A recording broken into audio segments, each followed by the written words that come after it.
السلام عليكم ورحمة الله وبركاته. ازيكم حبايبي؟ عاملين ايه؟ يا رب تكونوا دايما بخير.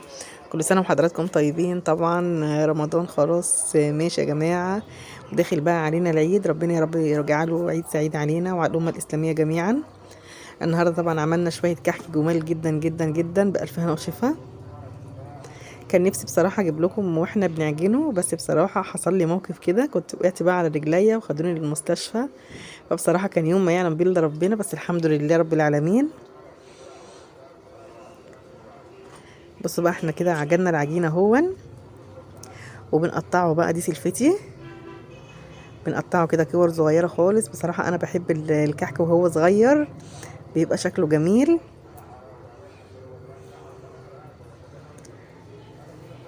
كنت فرحانة جدا جدا جدا، بس ختمت بقى بشرخ كده في رجليا، فالحمد لله رب العالمين. طبعا قدر الله ما شاء فعل.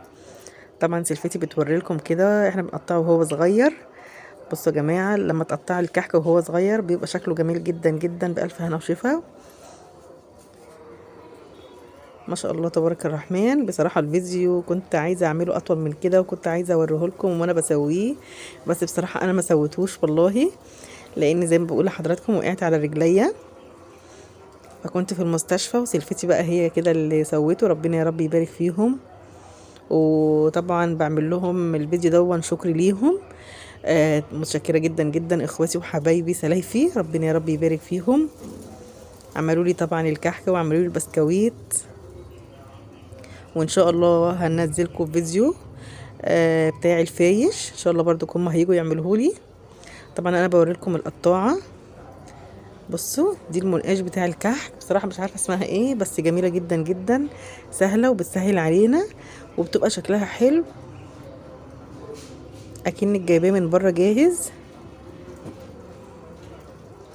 وهوريه لكم بقى ان شاء الله في فيديو تاني كده.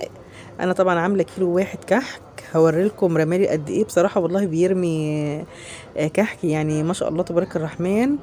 ما تعملوش بقى كل حاجه بكميه كده، عشان بصراحه الحاجه غاليه جدا جدا. انا عملت كيلو كحك وكيلو ونص بسكويت على قدينا كده، وفرحه نفرح الولاد وخلاص. بصوا التقطيع يا جماعه، ما شاء الله. بصوا زي البليه صغيره كده وحلوه، والعجينه ما شاء الله وريحتها عايزه اقول لكم كانت جميله جدا جدا. انا بقى يا دوبك كده قطعت الكحك وطلعت على المستشفى على طول، الحمد لله قدر الله ما شاء فعل.